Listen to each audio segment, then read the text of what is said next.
Welcome everyone to another live session. I'm waiting for your questions. All right, this one comes from Clifford Lawrence, and he's live with us, and he asks, is it true that we are made of stardust? Yes, it's a lovely metaphor. It was part of a fairly famous pop song from decades ago, and it's also literally true as well as metaphorically accurate. We are made of stardust, not necessarily dust in the sense that dust particles are large aggregations of atoms and molecules, but basically all of the ingredients we're made of, the life ingredients are abbreviated as HNOC, so hydrogen in combination with carbon, nitrogen, and oxygen. The hydrogen in our bodies is primordial. That is to say, it's the simplest element, a proton and an electron, that was present at the time of the creation of the universe, the Big Bang. The other three elements that are essential for life, carbon, nitrogen, and oxygen, are among the half dozen most abundant elements in the universe, and they are all produced in the cores of stars. So we are literally stardust because those heavy elements did not exist when the universe was created. They could not have existed before stars existed, which probably took about 100 million years after the Big Bang. And thereafter, at the creation of those elements, of course, takes place in the stellar cauldrons, the fusion regions at the centers of stars. And if that were the end of the story, there wouldn't be any stardust to make us. There would be no heavy elements. It's the recycling of elements that makes this a sort of cosmic story that includes biology and us. Because essentially every star, even modest stars less massive than the sun, recycle some of their material out into the interstellar medium. Our sun, for instance, on the way to dying as a white dwarf, will eject in the end about 30% of its mass out into space at very high speed, so traveling very far from the star. And because the sun mixes its material, that material does not just contain hydrogen and even helium, but will contain some carbon and heavy elements. Other stars, more massive stars, may jettison even more of their material, a larger fraction. For instance, a supernova of 20 times the mass of the sun will eject probably 3/4 of its mass out into space. So all stars do this at the late stages of their lives, and particularly at the stellar detonation of a supernova at the end of their lives if they're massive. And the result of this is the slow accumulation in interstellar space of material that's been processed through the heart of stars and fusion, climbing up the fusion chain for the most massive stars well beyond carbon, nitrogen, and oxygen to magnesium, nickel, cadmium, iron, and so on. So yes, we're made of stardust. Life, if you ask a biologist, of course, most of the life molecules are combinations of the H, N, O, and C, but to a biochemist, life relies on about 20 different elements, including some that are slightly obscure like selenium, small amounts of those, and those are all produced in stars too. So biology simply could not be possible without stellar fusion. All right, the next question is from Hank, who is on with us live and asks, a recent study indicates that the Earth is wobbling on its axis a bit more due to the melting of ice at the poles. Can you talk about the study and the causes of it? Right. I've not read the research paper, so I've only read summaries of this work. It's fascinating work, and it's a sign of how accurately we can measure aspects of the Earth's orbit. So the Earth has a general the Earth is a gyroscopically stabilized object because it has a moment of inertia due to its spin, and it has a very clear axis of rotation, which in the case of the Earth is tilted by 23.5 degrees with respect to the ecliptic, the Sun-Earth plane. So that axis, of course, is precessing. That's a fact that's been actually known since Babylonian times because they detected the precession with a period, I think, of about 23,000 years. So the North Celestial Pole will not always point at Polaris. It's gradually pivoting around the sky. If you just imagine a spinning top or a gyroscope doing its wobble, that's what the Earth is doing. So the tilt of the Earth's spin will stay 23.5 degrees, but it'll do this slow gyration. Now, if the mass distribution of the Earth changes for any reason, then the moment of inertia of the Earth will change, and that could affect the way it spins and the way it moves through space. These are going to be very subtle effects because the ice caps represent a tiny, tiny fraction of the Earth's mass. So it's a testament to how accurately we can measure the Earth's orbital parameters that people even think they can detect such an effect. Basically, in simple terms, if the ice pack melts, then mass will redistribute from polar regions to equatorial regions. And in physics terms, the moment of inertia of the Earth will actually increase slightly. And that redistribution of the mass will, of course, very slightly change the spin rate and the orbital parameters, and possibly probably add a slight instability to the Earth's orbit. So I don't think this is completely nailed, this research, because it's sort of cutting edge. It's working at the very limits of measurement, but it's fascinating that we can use the Earth's orbit to detect changes that we've made to the Earth by our own activity. A follow-up to that question is, will that cause any changes to the moon's orbit around the Earth, potentially?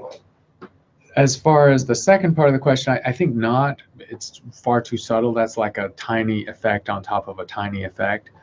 The moon, so the moon-Earth system is slowly evolving. The moon is getting about 4 centimeters further from the Earth every year. It's a pretty tiny amount, but it's actually measurable. It's measurable using instruments left on the moon by the Apollo missions, gravitometers and reflectors. So we measure the Earth-Moon distance extremely accurately with lasers. And that small change in the Earth-Moon system, the gradual, is a reflection of the coupling, the gravitational coupling between the Earth and the Moon. So the conservation of energy and angular momentum in the Earth-Moon system leads to the spin rate of the Earth changing very, very slightly, and the Earth-Moon distance changing very slightly. The Earth's spin rate is gradually slowing down, very gradually, about 1/1000th of a second a year, and the Earth-Moon distance is increasing by 4 centimeters a year. And these are just reflections of conservation of energy and angular momentum. So those effects are really tiny. If, in addition, the Earth's mass distribution is changing, as the questions asked initially, by ice redistributing as water to the equatorial region, I think that effect on the Earth-Moon system is so small that it will be undetectable. All right, the next question is, several of our viewers have this similar question. One is from Kirby and one is from Ryan. And it is, I'm sure you've heard about Yuri, Milner, and Stephen Hawking's proposal, the Star-WISP spacecraft. What are your thoughts about that, especially the feasibility and biggest challenges? Right, so this has been big news in the last week or so, big press conference. I think it was timed for the 55th anniversary of Yuri Gagarin's first man in space.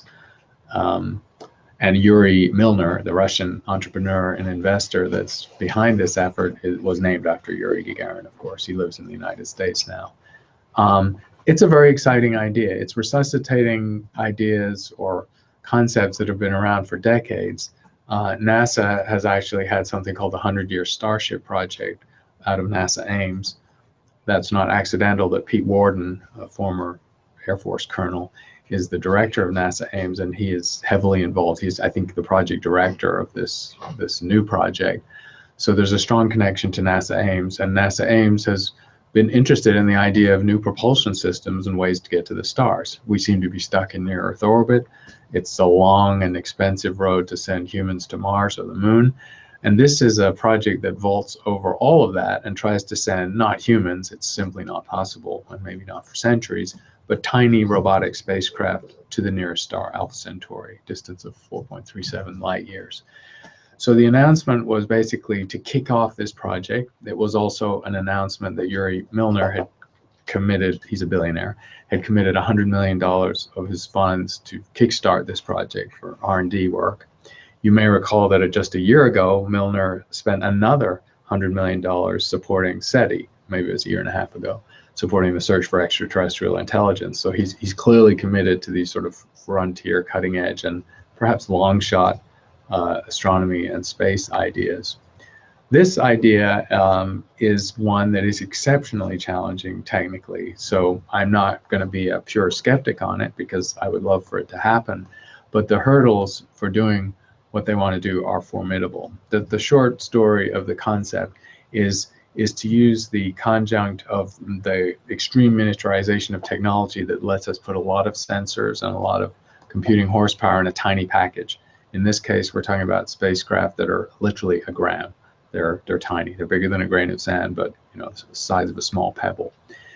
Also using a technology that's been around for a while and has come back into vogue, solar sails as a means of propelling them. So rather than using rocket fuel or any means like that, the idea to get these objects to another star is to propel them with solar sails. And the energy for those solar sails, so this is a tiny payload, if you like, a gram, attached to a solar sail that may unfurl from a tiny initial package to a few square meters across. And you have thousands, literally thousands and thousands of these individual objects in their solar sails. And then somewhere on the ground, you have an incredible bank of petawatt lasers of the total power, sort of like a petawatt, 10 to the 15 watts. And these lasers are beaming their energy up through the atmosphere to these solar sails to give an enormous impulse to these tiny little spacecraft. And that's the basic idea. The solar sail powered by laser idea for a small payload, which has a very low inertia, potentially gets you to 20% of the speed of light. And at that point, it takes 4.37 times 5, or roughly 2 decades, to get to Alpha Centauri. You have tiny little transmitters in these spacecraft that are sort of probably beaming there because their signals are going to be so weak. How do you get the information back? Well, you use tiny transmitters and you send these things out in waves so that they can pass their information back down the line at light speed. That's the only way you could get the information back to the Earth. That's challenging too. But I actually think the biggest challenge in this project involves the laser array and sending sufficient power to a very small target in Earth orbit, and then accelerating that target through the solar system to get it up to high enough speed to then coast through interstellar space. That requires extraordinary focusing of the laser light. It's not the power of the laser that's the issue. We do have lasers of that power, but it's the focusing of that radiation to give a sufficient impulse to the tiny little payloads in their solar sails. At the moment, that's really not possible because the turbulence of the atmosphere really stops you achieving the focusing. So and we have a lot of familiarity with that in Arizona because we do adaptive optics. We try and cheat the atmosphere to achieve super sharp images with 8-meter telescopes. They're basically trying to achieve super sharp laser focusing over a kilometer, not 8 or 10 meters of one big telescope, which we can just about do now, but over a distance that's hundreds and hundreds of times bigger. And that's not really possible right now. So they're relying on technologies that haven't yet been invented to do that. But I applaud the initiative. The board of directors, the triumvirate in charge of this project are Milner, Stephen Hawking, who needs no introduction to anyone, and Mark Zuckerberg, who also needs no introduction to anyone. So there's a pretty high-powered set of the board at the top, and then the advisory board of scientists involves Avi Loeb, who's a very famous, in astronomy circles, very prestigious professor at Harvard University, and Pete Worden at NASA Ames, and a number of other luminaries in the astronomy and space science field. So they got the A-list working on this. All right, the next question is from Tala, who is on with us live. What can an individual like me contribute in the field of astronomy, and how might I accomplish that? Well, that's a good question, a nice, simple question. You know, contributing, there's several levels to the answer. One level of the answer is just that by appreciating the information of astronomy or the night sky or going out and observing, and I don't even mean with a telescope, I just mean naked eye or with binoculars, and communicating that enthusiasm and interest to others around you, you are spreading the word, you are encouraging an interest in science and astronomy. So that's the very simplest level of that. Obviously, if you choose to get a significant telescope, a small amateur-sized telescope, you can get actually pretty impressive power now with modern optics, which are often made of plastic rather than glass, but they're fairly cheap. A couple $100 actually gets you a pretty decent telescope or very powerful binoculars that will let you see deep sky objects. And at that point, you can, you can start to potentially contribute, because some amateur astronomers are now looking for supernovae in other galaxies. Now that is a different level. That implies making systematic observations of nearby bright galaxies, looking for something that changes. So you need imaging, you need a CCD camera. So the next level up, of course, is to join the ranks of amateur astronomers with hardware that is no longer quite as expensive or sophisticated as it used to be. Telescopes point and shoot on their own. They can be guided with GPS and fairly little amount of work. The CCDs don't have to be cooled with nitrogen. They're much cheaper than they used to be. So the bar is lowered on entering this game. And you don't need a telescope 20 or 30 inches. You know, an 8 or 10 inch telescope actually lets you play that game.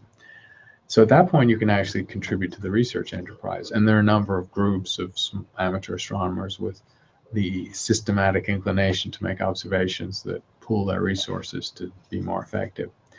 The other area where anyone with an interest in the subject can contribute is in what's called citizen science, which is a growing number of projects where real research level data sets are made available to members of the public for them to participate in the research activity in a sort of controlled way. Obviously, if you just got a picture of the Hubble Deep Field from the Hubble website, which you could do, there are things still to be found in the Extreme Deep Field or the Hubble Deep Field, but how would you know what to look for? So citizen science in the Archetype project, for instance, Galaxy Zoo, has regular members of the public with interest in astronomy but no particular technical training classify galaxies, look for the symmetry in the galaxies, the colors, and use simple descriptors or classification scheme for galaxies after going through a training set of maybe 50 or 100 pairs of images. And this is one of the most mature and long-running citizen science projects, and citizen scientists, actually tens of thousands of them, have classified tens of millions of galaxies. And in the aggregate, they actually do it as well as professionals because they have a lot of patience, and because it's actually based on visual recognition and following patterns rather than extreme technical knowledge. So citizen science, and that's just one example, is a wonderful way to contribute because you're definitely not working with watered down, you know, cartoon level astronomy information. You're working with real research data, and you're potentially contributing to the research enterprise. And there are several people on who have asked about questions about amateur astronomy, and I just wanted to point out that these are all good ways for all amateur astronomers, regardless of where you are in the world, to participate. There's Rami is from Syria, from the Syrian Astronomers Association, and was asking about how they could possibly improvise homemade tools to participate in the field of astronomy. Right. So I think the almost the purest and simplest thing you can do in this regime is, if you have an interest in the night sky or in astronomy or in taking data or doing citizen science, introduce it to a young person. You know, if you're not a child or a teenager or whatever, find a kid, your own kid or the child of a friend or a neighbor or a relative, and introduce them to astronomy. You're not trying to create a little proto-astronomer necessarily, but you're trying to inspire them as to what's possible, to give them an appreciation of the night sky at the very least. So that's my other recommendation, is if you do engage in amateur astronomy activities or citizen science or appreciation of the sky, that you share it, you know, very generously with especially young people, especially women. We don't have a lot of women in astronomy. We have more, let's say, than some fields like computer science and some engineering fields, but there's not parity by any means yet. Right, so Ryan and Clifford, who are on with us live, both have similar questions. And basically, beyond our observable cosmological horizon, do we have reason to believe that the universe is finite or infinite, or bounded by a geometry so vast that it appears flat in our little corner of the universe? Yeah, so that's a good question of what lies beyond the horizon, which first of all begs the question of what is the horizon. The horizon is the place. It's not a physical boundary or a barrier. It's a distance out from the Earth or the Milky Way where light has not had time to or has not been able to reach us in the age of the universe, 13.8 billion years. And in our universe, that horizon, that distance, is actually about 42 billion light years. So that's very interesting. That number is 3 times the age of the universe in years. So if light travels, you know, 1 light year in 1 year, how could it be that our horizon is 42 billion light years away when the universe is only 13.8 billion years old? And it's because the universe was expanding faster than light, and distance between any 2 points expanding faster than light for the first third of its history, basically. And that alone guarantees that in the standard Big Bang, there are regions of space that we haven't seen yet. And we would expect those regions of space to be very similar to the regions we can observe, that beyond those regions that we can, the regions we cannot observe will be filled with galaxies and stars that are not particularly different from the ones we can observe. It's just a matter of waiting until the universe gets older before we get to see some of that. So that's one part of the answer. The other part of the answer, of course, is that the standard cosmology now involves the idea of inflation. And inflation is much more dramatic than the expansion of the universe, after the first few minutes. Inflation in the first tiny fraction of a second exponentially expanded the universe by many, many orders of magnitude in size. And if inflation happened, and we don't know that it did, it's got some evidence to support it, but it's by no means proven, then the horizon, the limit that we can see with our telescopes, encompasses a tiny fraction of all possible space-time. And that's a very interesting situation because we really don't know what the totality of that space-time might include. And as the question implied, we don't even know what the geometry of that much larger space-time that we can't access might be, while the space-time we occupy, what we can see out to the horizon, is definitely flat. That's a measurement of the microwave background. Looking back over most of the age of the universe, we can show that space is geometrically flat within about 1%, so really, really close to flat. That does not have to be true over the larger total space-time. The simple answer is we don't know. We can't measure it, and we don't know, but it's not ruled out that there's curvature on those larger regimes. And to just extend the answer, because it's a good part of the question, that curvature on more extreme scales could involve a closed universe. It could be that the larger space-time is a closed entity or an open entity with negative curvature. It could be multiply connected and topologically complex or interesting. Nobody actually knows. Some cosmologists have attempted to use theories to see what the imprint of the larger space-time might be on the horizon scale that we can observe, but nobody succeeded in making something we can test with an observation. But it's a fascinating and yet unanswered question. All right, the next question is from Jane. And Jane asks, what book or website would you recommend for an old lady who wants to study Astronomy 101? Well, website, I, of course, recommend, our online course, either one. Coursera or Udemy, we have two. The more fully featured one is the Coursera one. They're both free. And that's, of course, there are other online astronomy courses, and some of them are created by people I know, colleagues I know. So, and if you work through a reputable company like edX or Coursera or Udemy, I think you're not going to go wrong. You can always check the credentials of the person who created the course. As for book, well, there's a lot of books. The book that was generated as a twin of Neil Tyson's reboot of Cosmos is a good book, and I can't remember right off the top of my head what it's called, but it's Neil Tyson and Don Goldsmith, I think, was his co-author, and it came out in 2014, I guess, or contemporaneous with the Cosmos series. That's a good book. It's nicely written. It essentially covers the same flow of topics as the TV series, nicely illustrated and so on. So I would always recommend that one as a one-stop shop because you'll get a bit of everything in that. All right, the next question is from Gerald, and who's on with us live, who asks, Sirius is a binary star with a white dwarf companion. You have stated that only these can produce a nova and it is repeatable. Do we know if this has happened in the past, and or would you predict it in the future?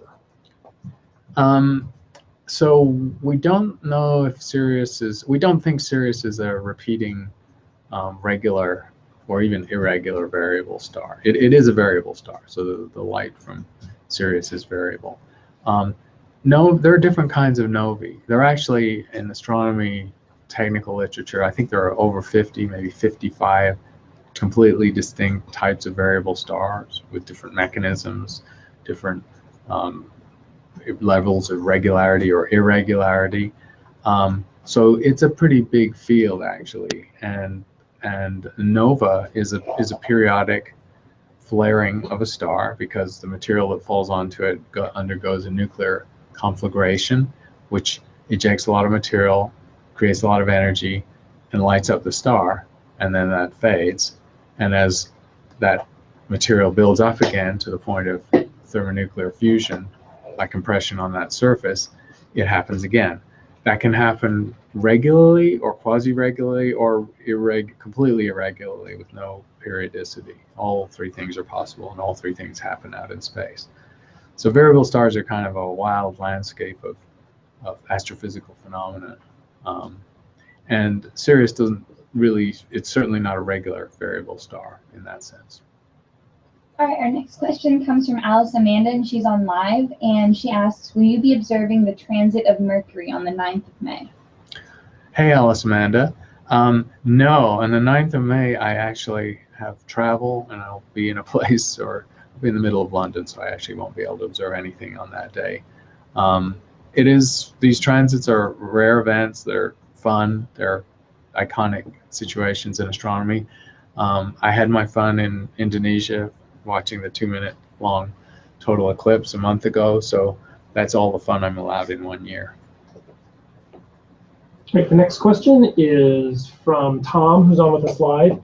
If dark matter and dark energy account for such a huge percentage of the mass of the universe, shouldn't it exist everywhere and nearby?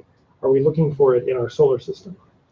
Yes, good question and correct. If dark matter and dark energy are ubiquitous, then they should be everywhere, including in our galaxy and including in our solar system. So the problem, and so yes, you might imagine some of the most effective tests for dark energy and dark matter would be local tests or relatively local tests. That doesn't actually work. I'll start with dark energy, which is the one where you really can't do the test except on a very large scale. Dark energy indeed is supposed to be a function of the vacuum of space. So all you would have to do is step out of the solar system to the sort of modest vacuum of interstellar space and imagine there's dark energy there that you could somehow measure. But the imprint of dark energy is the accelerating expansion of the universe, and that really was only detected and only clearly manifests on very large scales, millions of light years distance between galaxies, basically. So while dark energy, and it was a difficult measurement even then and even now. So the problem for dark energy is that yes, while it does exist locally within the solar system, within the galaxy, its effects on space-time are so subtle on those scales that we have no conceivable way to detect dark energy locally. So that's off the table. Dark matter is more interesting because dark matter is a presumably fundamental particle, as yet unobserved in accelerators or in physics labs, which also pervades space. Dark matter does cluster and clump because it has gravity, since it's a particle with mass. The particles move very fast, though, and so the dark matter particle, and they interact weakly or not at all with radiation. So those dark matter particles have a more gentle clustering by gravity than normal matter, like that we're made of. But in principle, yes, that dark matter is there in the solar system. It's there in the distance between the nearest two stars or in our part of the galaxy and throughout the galaxy. And in that case, there are some experiments people have tried to possibly diagnose dark matter in the laboratory, of course. That's the most important one because you just gather a very large amount of a very pure material like germanium or silicon itself, and you ring that large amount of a very pure solid state material by detectors that essentially look for ringing of the atoms or molecules in that big lump of material caused by the collision, literal collision, kinematic effect of a dark matter particle with your detector. So that's the most local of all way to detect dark matter, is in a lab or in a physics experiment, which typically you'll put in a mine or deep underground to shield you from contaminating signals. There are even a few prospects for looking at dark matter within the galaxy and the solar system. And so those experiments are underway. None has yet succeeded. A couple are challenging enough that they need 5 or 10 years of data to even return an interesting result. But in the case of dark matter, yes, there are ways potentially to detect it on relatively small scales. All right, the next question is about a small telescope. Dave has a Celestron Nexstar telescope. It's a small one, a 130, which looks to me online like it's about 3.5 inches. And it can observe Jupiter and its moons, but not Jupiter's bands. Any suggestions? Yeah, I think with a 3 or 4 inch telescope, you're working at the limit. I mean, first of all, and you've no doubt seen the NASA images, you know, from spacecraft that went up close of what the banding structure on Jupiter and Saturn are. Uranus and Neptune, the atmospheric features are very subtle, but really the problem is, I think, one of resolution and contrast. So the banding structures on Jupiter, same would be true of Saturn. I mean, I'm not talking about the rings now, I'm talking about the atmospheric features from very rapid differential winds at different latitudes. Those features, which appear really strongly accentuated in NASA images, they're just amping up the color table and the contrast, and they have an enormous amount of light to work with because it's a spacecraft that got it. As seen through a small telescope, you're really struggling because the contrast between the bandings is very subtle. It may be only differences in bright and dark, a bright dark scale or a gray scale of a few percent. And the scale of those bands is fairly small. It's a small fraction of the diameter of the moon itself, of the planet itself. And so with a small telescope, I think you don't have the ability, either with light gathering and therefore resolution, or rather contrast, or with angular resolution, and therefore you're blurring out those images.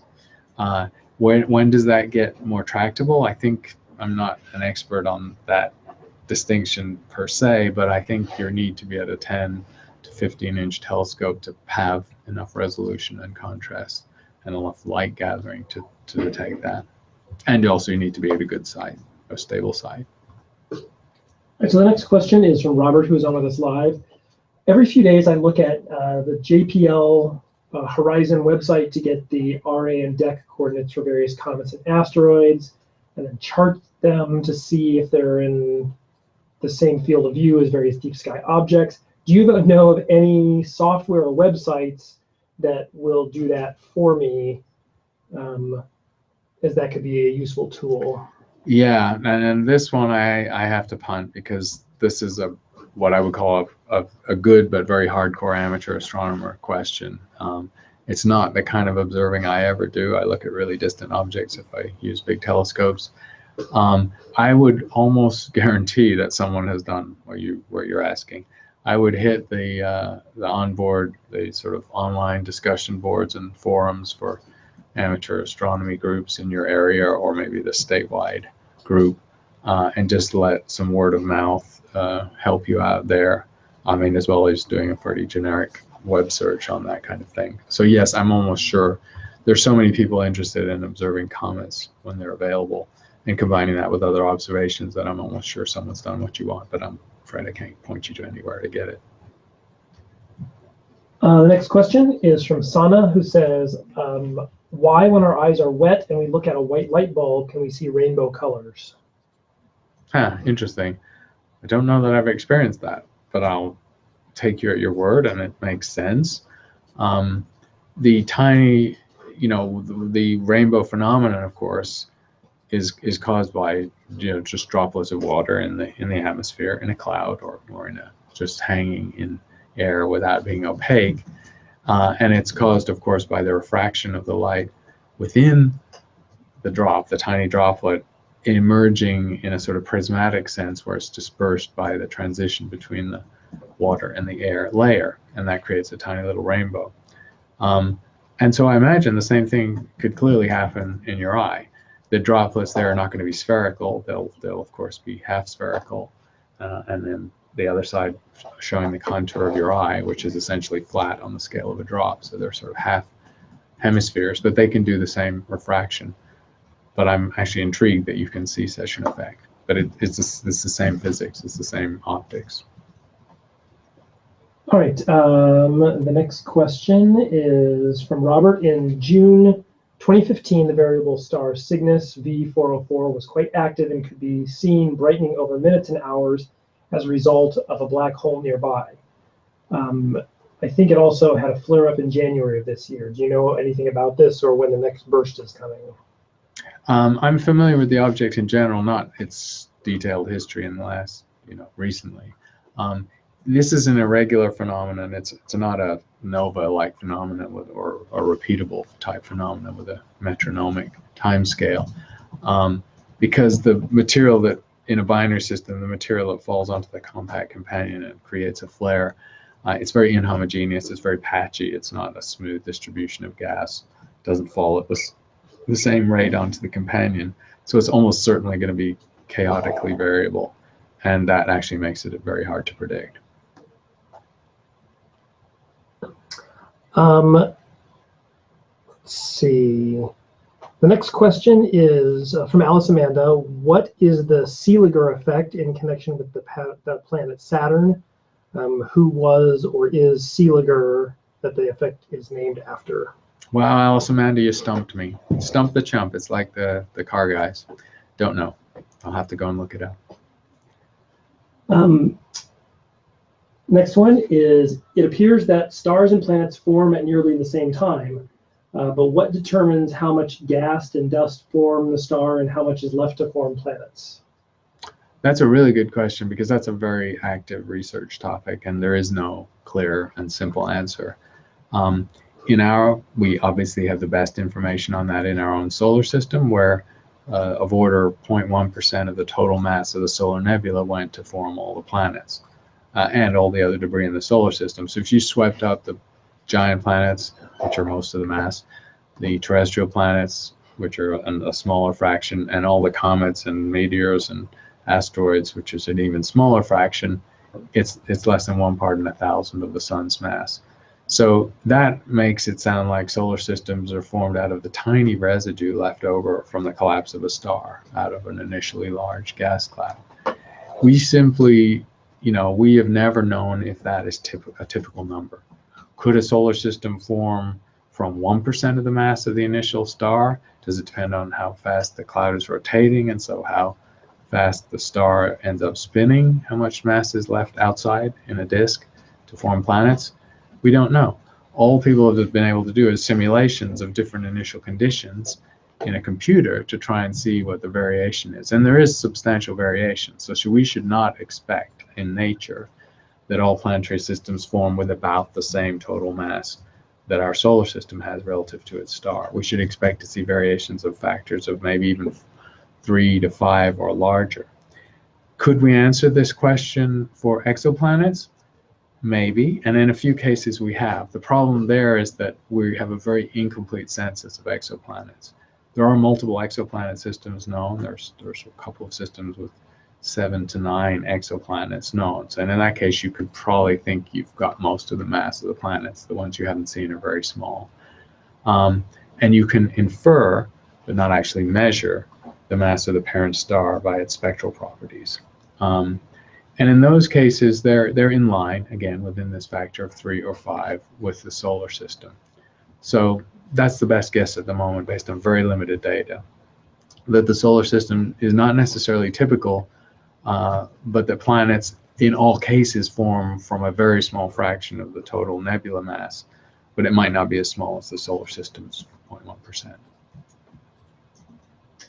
All right, next question is from Carol via email, and her question is, why is Mars red? It's basically rusted. This is material. These are ferric and ferrous type materials in the topsoil, and there's not obviously oxygen in the Mars atmosphere, nor has there ever been, but there is oxygen available in other forms. And so over time, because remember, Mars is a geological world, it's not geologically active now, it's mostly dead, but it has enormous geological features. And so episodically and mostly early in its history, Mars was substantially volcanic, had substantial geological activity, and that geological activity is obviously the heat generated by that can disassociate oxygen from carbonates and silicates, both of which contain oxygen. And so with the free oxygen available in rocks joining with the iron material already in the rocks, you can generate this reddish color. It's not simply iron oxides, though. There are other minerals that have a reddish cast, and we can see those minerals on the Earth too. And having done that, of course, with Mars now not geologically active and not having a thick atmosphere, nothing will change it. It'll just sit there as a historical reminder of what Mars was like long ago, because a lot of the Martian surface is very old. Victor also writes in via email, how do astronomers determine the expansion of the universe from type 1a supernova? So a type 1a supernova is the supernova that goes off in a binary system where mass flows from a massive star onto a low mass star that just tips it over the Chandrasekhar limit to the point where it detonates as a supernova. And because it's just mass is just being spooned onto the companion to put it over that limit, it does it in a very well regulated way, essentially a very well controlled explosion detonation as a supernova. And so in these binary systems, that's the type 1a supernova situation, you have an explosion that from system to system happens in the same way with the same physics and with the same conflagration or explosion energy. And that explosion energy is what represents what turns into the light of the supernova. So the astronomers measure the peak brightness of a type 1a supernova in one galaxy or another galaxy or a nearby part of the universe or a more distant part of the universe, and they find that that peak brightness is similar to within 15% from any one supernova to another. That doesn't sound very close, but in astronomy, that's actually very close. That's a lot of degree of similarity. And that means that if you have a set of these supernovae, on average, their properties are very well determined. And if their luminosity is well determined, and we know how light dims with distance traveling through space, that means their distance is well determined. And so that's why type 1 supernovae are good distance indicators. You have to use the spectrum of the supernova. You don't actually see the binary system. These things are so far away. You're not going to see the little binary configuration. So it's the spectrum of the supernova that tells you it's a type 1 or a type 2, and then leads you to use it as a distance indicator. That is indeed how not just the expansion of the universe, the Hubble constant was measured most accurately, but how the acceleration of the universe was first detected in the mid-1990s. Okay, Ranjan is on with us live and asks, do you know how star spot activity is detected and how that's differentiated from extrasolar planet transits? And what can we learn about sunspot activity from star spots? Yeah, that's a good question. We see sunspots, of course, on the sun. The sun is only a moderately active star, and the sunspots represent a very small fraction of the sun's surface, even at a sunspot maximum. There are types of stars, usually more massive stars with stronger magnetic fields, stars that are more rapidly spinning, that have much stronger chromospheric and sunspot or sunstorm activity. And so those spots, if you like, those darker and therefore cooler regions, can occupy a larger fraction of the star's surface area than the sunspots on the sun do. And that means they're in principle detectable. By larger, I mean a few percent, maybe 5% at the max. So this phenomenon exists, and it's associated with particular types of stars that are more active than the sun is. But then it's a very good question that if this is a spinning star that has a dark spot on it, how on Earth do you distinguish it between a transiting exoplanet, which is really sort of giving you the same signature? It's just a momentary dimming of the star by a small percentage caused by the exoplanet orbiting it. And the simple answer is you've got to use spectral information. You've got to use color information, which doesn't always exist. So you don't always have the information to decide.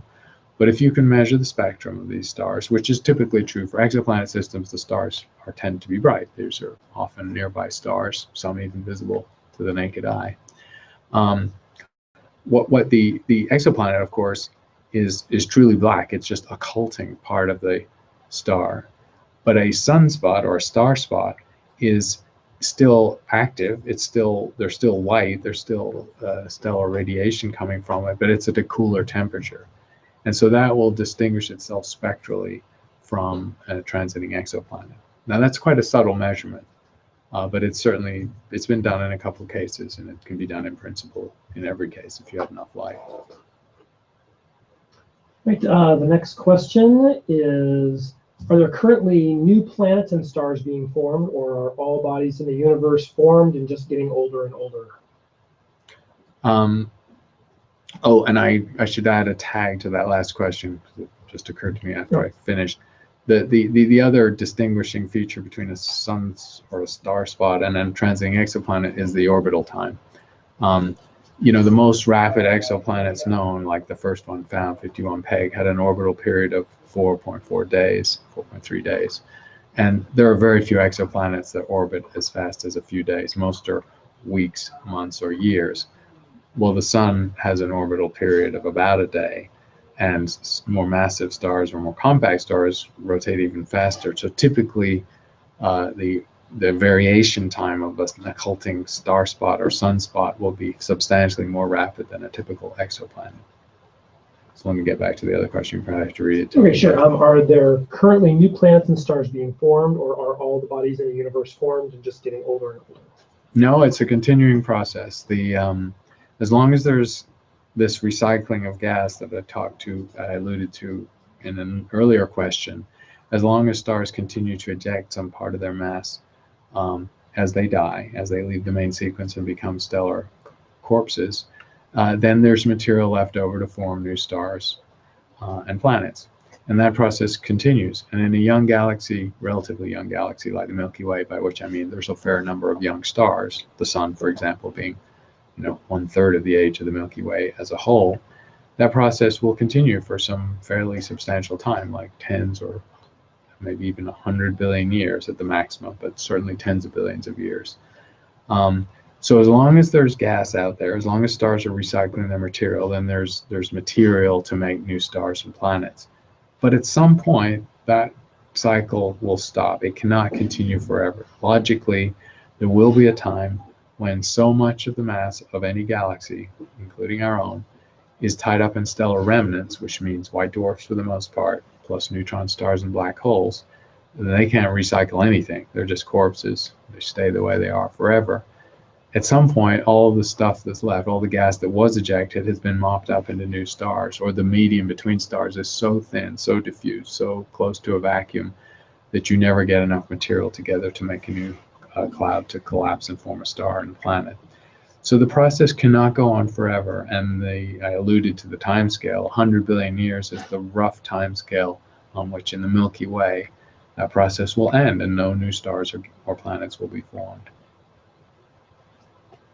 All right, the next question, and it will have to be our last one, is how can we see the moment of creation, which happened 14.7 billion years ago?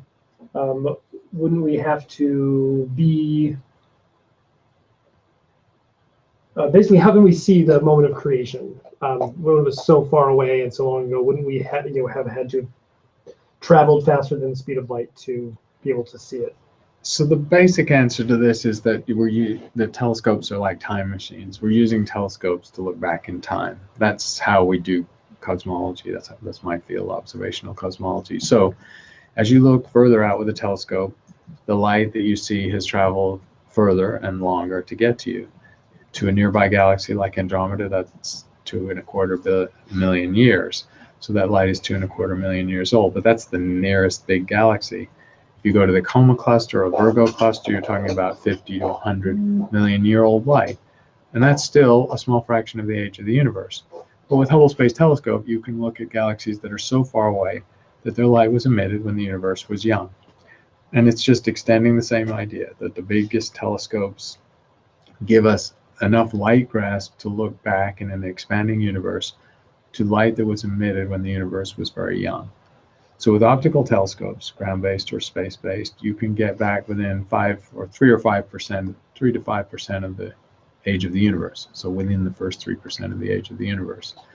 That's not quite the creation, but with the James Webb Space Telescope, which was really designed to catch first light, which is the very first stars and galaxies in the universe, and that was probably 100 million years after the Big Bang. So if the universe is 13.8 billion years old, we're looking back 13.7 billion years. That is within sight. 2018, we'll get the James Webb, and hopefully those first galaxies will be found. Even closer to creation, of course, is the microwave background radiation. That is, of course, the situation where the universe cooled to the point where stable atoms could form for the first time, mostly hydrogen and some helium, and light would then travel freely through the universe, leaving you essentially an image of the universe as it went from opaque to transparent. That's what the microwave background radiation is, these beautiful false color images of microwave sky that with blue and red speckles representing slightly cooler and slightly warmer regions of the sky. That information dates from just under 400,000 years after the Big Bang. 400,000 as a fraction of 13.8 billion years is very early in the age of the universe. It's as if you were a 60-year-old person looking at a baby picture when you were 1 hour old or 2 hours old. It's really impressive old information. And that's as close in terms of taking pictures or images or detailed information as we've got to the moment of creation. Before that, it's more indirect. We have information on the amount of helium in the universe, which was created in the first few minutes after the Big Bang, and then much more speculative information on how normal atoms were created, that is, baryons, protons and neutrons themselves were created.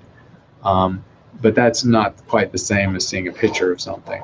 So we've got impressively close to the moment of creation just by direct observation of very distant regions of space, which are therefore long ago in time. Thanks very much. Great questions this week, and I'm traveling. I'm in a binge of travel here, having been to Indonesia and then Chile last week. I'm going to the UK next week, but we'll be back within 2 weeks for another live session. Thank you.